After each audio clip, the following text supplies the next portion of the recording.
Many people think that there is a stark choice between faith and science, that they're somehow so incompatible that they can't coexist. These people have heard that the history of science is dominated by conflicts, with religion doggedly opposing science's progress, but eventually being overcome by science's success. To accept that view, though, is to accept and believe a myth. Next, please. This myth was deliberately promulgated in the 19th century as part of a campaign to secularize higher education. This gentleman is Andrew Dickson White, who was the supreme champion of that myth. And he wrote a very famous book called A History of the Warfare of Science with Theology in Christendom. But the myth, including the errors, many errors of A.D. White, has been thoroughly debunked by historians of science during the past few decades. The truth is that people of deep Christian faith were instrumental in the founding of the scientific revolution and highly influential in its development ever since. Next, please. I come from MIT. MIT is, if you like, the high temple of science and technology in the US and perhaps in the galaxy. And as befits a temple, it has pseudo-Greek temple architecture, including fluted columns.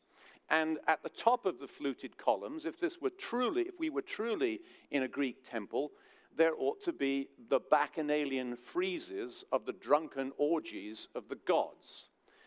We don't have those at MIT. Instead, what we have are the names of the great heroes of science and technology over history.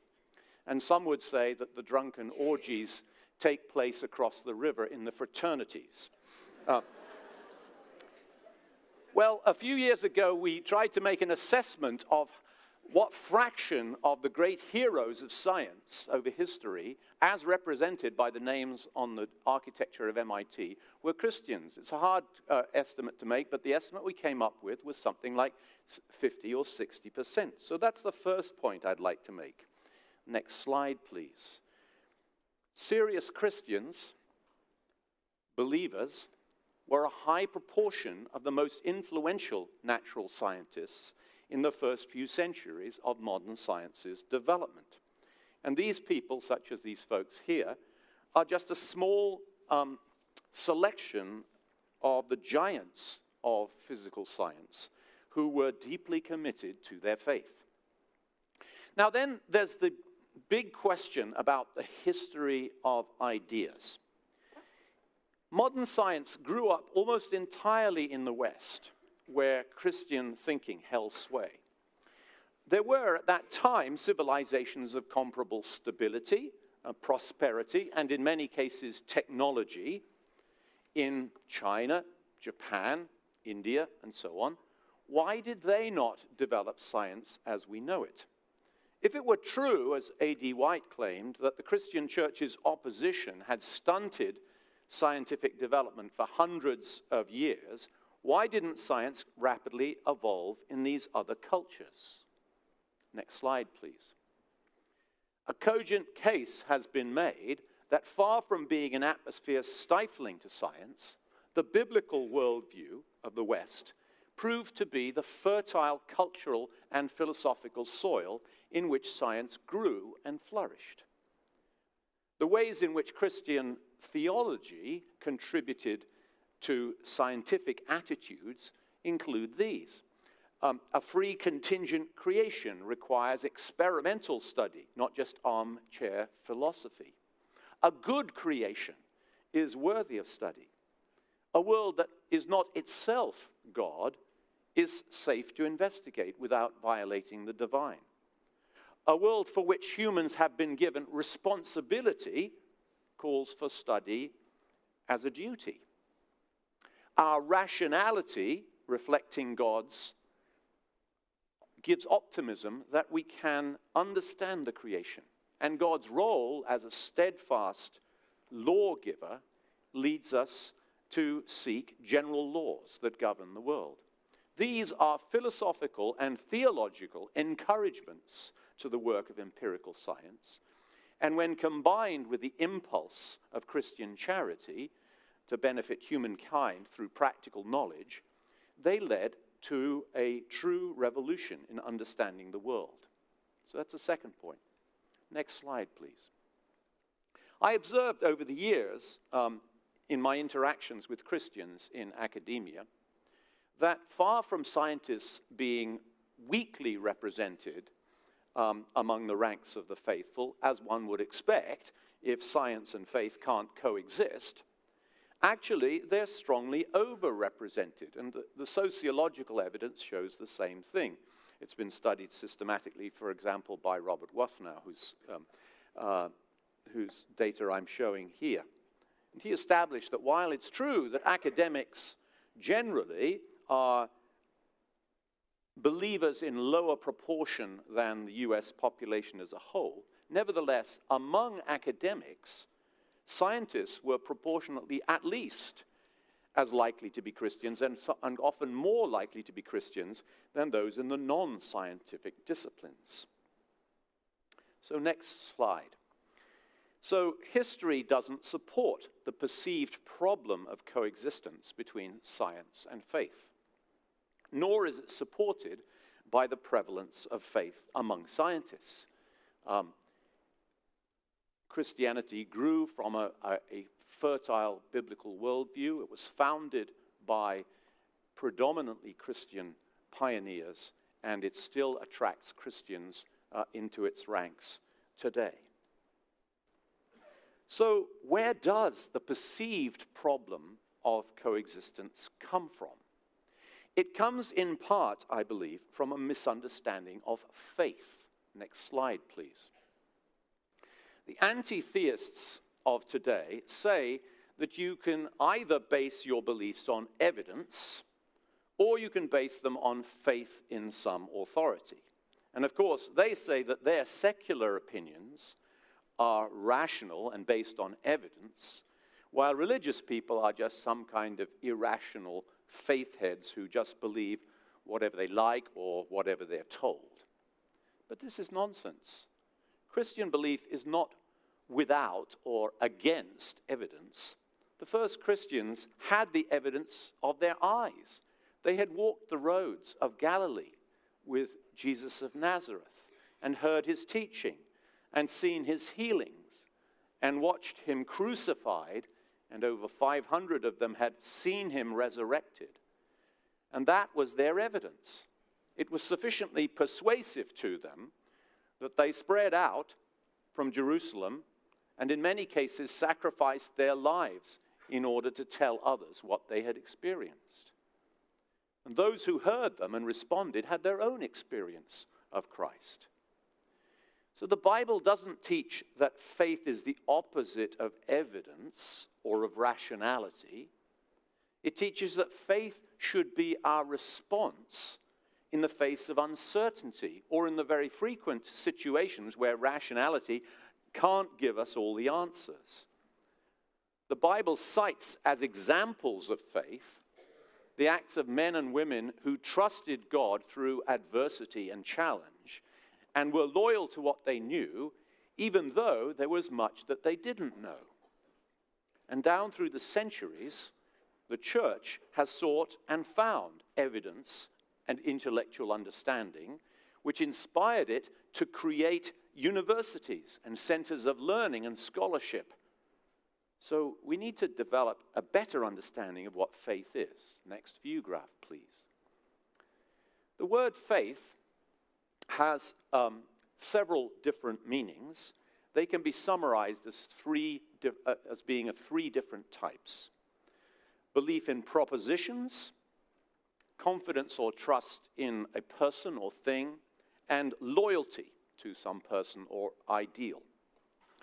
And in Christianity, all three meanings are important, but actually the emphasis is on the second and third meanings, trust and loyalty. Notice, though, that faith is not inherently religious. It can be perfectly secular. I had faith in the sense of trust in the aeroplane that I flew down on from Boston this morning. I also have faith in the sense of trust in my wife, and I try to act in faith in the sense of loyalty towards her. There is such a thing as blind faith. That's sometimes called believism. It's the kind of thing that when asked, why do you believe it, the only answer that's given is, well, I just believe it, that's all. But Christians aren't called to blind faith. They're called to live out consistently a relationship with God that has evidential support even when there's uncertainty, and what we do know falls short of proof. Next view graph, please. Authority is a related concept that's often disparaged today. It's true that the religious belief of many people is founded on an acceptance of what they are taught by religious authority. Is it then authority that is the problem? Well, not really, because it's just as true that their scientific belief is an acceptance of the teachings of their scientific authorities for most non-scientists, and even for scientists, because there are many elements of faith in science itself. For example, belief in the consistency of the world, or trust in other scientists' truthfulness and loyalty to a research group or to close collaborators. And if we realize that faith, rightly understood, plays a vital role in science itself and in its reception by non-experts, then we begin to solve the perceived problem of coexistence. But the perceived problem of coexistence also partly comes from a misunderstanding of science. Next view graph, please. What I mean by science is natural science, the sorts of things that are discovered by physics and chemistry and biology and geology and cosmology and so on. That probably seems obvious to many of you. But a lot of confusion arises because long ago that was not the meaning of the word science. In the 18th century, the word was often used to speak about any systematic knowledge. After all, the meaning of the Latin word, scientia, from which science is derived, is just knowledge. But today, when using the unqualified word science, most people mean, and I mean, natural science. It is natural science that has gained enormous epistemological prestige based on its amazing success in describing the world of nature and the powerful technologies that it has spawned.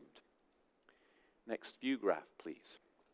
The particular strategies that science relies upon to obtain its knowledge are reproducibility, that different people can get the same results from repeated experiments or observations, and an insistence upon descriptive clarity, so that the results of an experiment, even if perhaps not its interpretation, are expressed in unambiguous ways that all scientists can agree upon and understand. That often means, for example, measurement.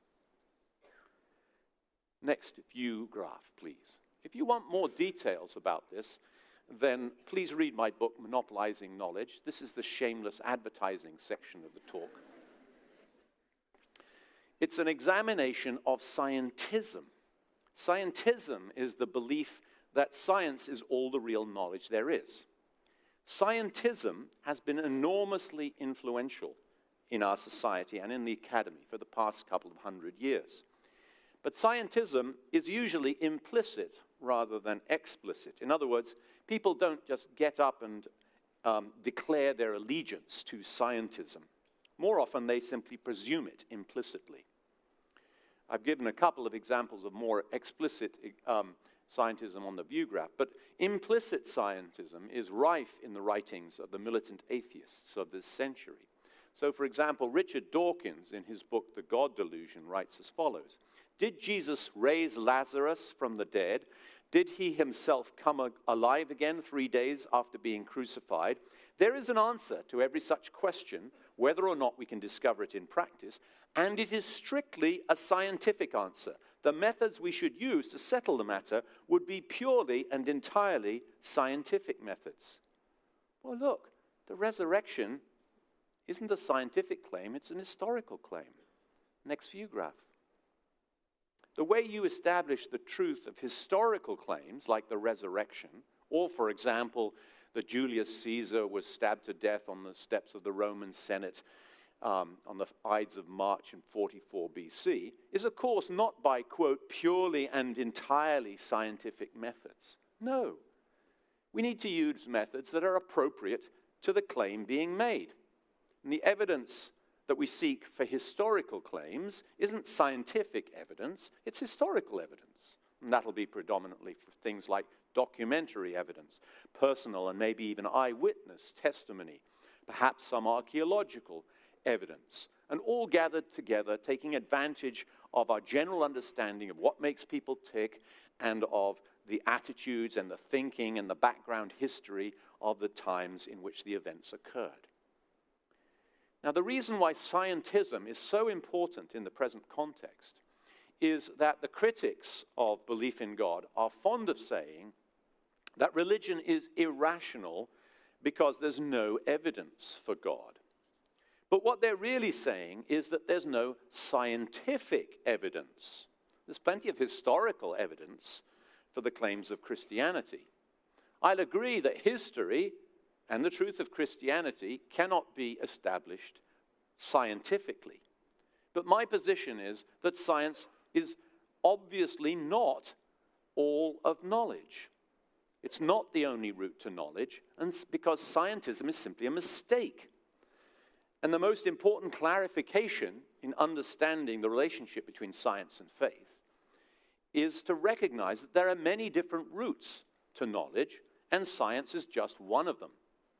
If you artificially elevate science into a monopoly of knowledge, then yes, you undermine religion, but you also undermine lots of other non-scientific disciplines like history or philosophy or literature or the law or the arts and so on.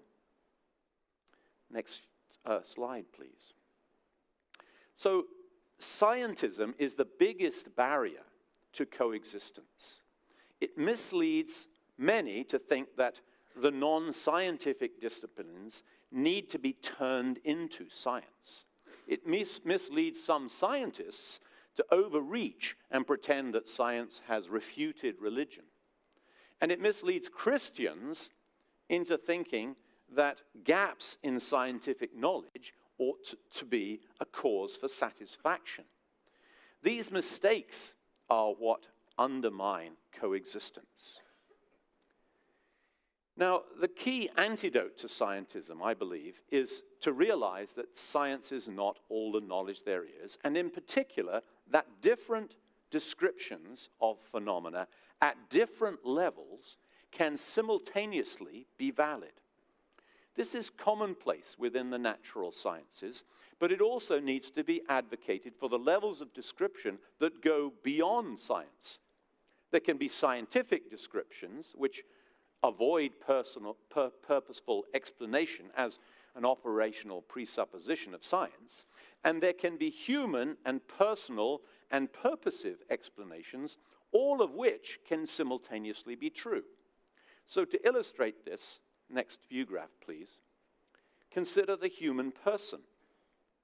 You might say that I am an assembly of electrons and quarks interacting through quantum chromodynamics and the electroweak forces. Next. I'm a mixture of a wide variety of chemical elements, hydrogen, oxygen, carbon, etc. Next, I'm a wonderful assembly of cooperating cells guided by genetic codes.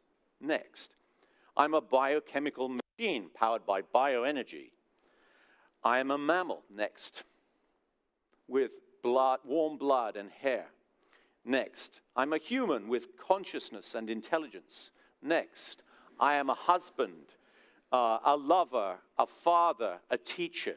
Next, I am a sinner saved by grace. Next, I am an eternal spirit, beloved by God. Next, I am all of these things, and not one of them rules out the others once we set aside scientism. Well, let me close by talking a little bit more about faith. And here's why I say that my Christian faith is reasonable. Next, please. It's based upon an assessment of many different types of reasons. Most of those reasons for belief in God are not scientific, but they are nevertheless logical and rational. The most important types of reasons for me personally are a combination of the historical evidence and personal religious experience. So my faith is based on experience, but not the certainty of reproducible scientific experiments. Still, that's not a reason to discount it, because like everyone else, I make small and large decisions almost every moment of my waking life on minimal evidence beyond personal preference and impulse. That's what it means to be sentient. If history is any judge, it is people who act boldly and with determination and commitment, even in the face of risk and in the absence of complete information, who are successful in the world. And such people are called men and women of action. They act in accordance with a view of the world which is plausible but unproven. That is, they act on faith. And I think my religious faith is quite simply the same principle applied to matters of God and the Spirit. That's actually not all or everything that the Christian faith is, because Christians over the centuries have experienced by faith what we take to be a personal relationship to God. Next, please. Arthur Stanley Eddington was the discoverer of galaxies and of the internal physical structure of the stars. And he put his view like this: in the case of our human friends, we take their existence for granted. We could read philosophical arguments designed to prove the non-existence of each other, and perhaps even be convinced by them, and then laugh together over so odd a conclusion. I think it is something of the same kind of security we should seek in our relationship with God. Next. Can science explain even something as familiar as friendship? No, rather obviously not. Science's methods don't lend themselves to that topic. Does the fact that science can't explain friendship mean there's no knowledge or reality in friendship? Of course not. Friendship is a reality that can't be discovered or explained by science. Science obviously coexists with friendship, and it can coexist equally well with Christianity. In fact, what I've tried to show you very briefly this evening is that there is a much more constructive relationship between science and Christianity than mere coexistence. There is a sense in which the Christian faith leads to science. And though I haven't developed this idea this evening for lack of time, there's also a sense in which science leads to God. The Christian faith concerns personality, intention, and significance, topics that science's methods preclude it from studying. Christians like me say that those topics are actually the most important, because the universe is the creation of a personality. And that belief can coexist with science, but not with scientism. But then scientism is a fallacy. Thank you very much for listening.